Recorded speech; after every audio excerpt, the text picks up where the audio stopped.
ایک ہی ملک، ایک ہی سرزمین، مگر دو الگ جہان۔ ایک صوبے میں روزانہ جشن، رنگ و نور کی برسات، آرمی چیف سمیت تمام اعلیٰ سیاسی و عسکری قیادت کی شرکت، گیت، نغمے، گانے اور رقص۔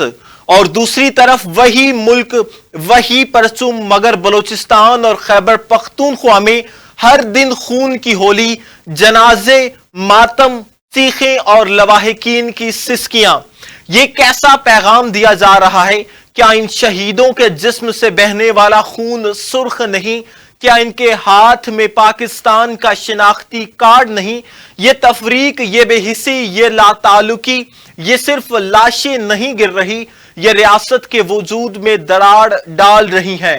خدا را اس لکیر کو مزید گہرا نہ کریں، اس نفرت کے بیج کو نہ بوئیں۔ بلوچستان اور خیبر پختونخوا کے شہری بھی اسی دھرتی کے بیٹے ہیں۔ ان کے زخموں پر نمک پاشی نہ کی جائے، ان کے دکھ کا مداوع کیا جائے، ورنہ تاریخ کا انصاف بے رحم ہوتا ہے۔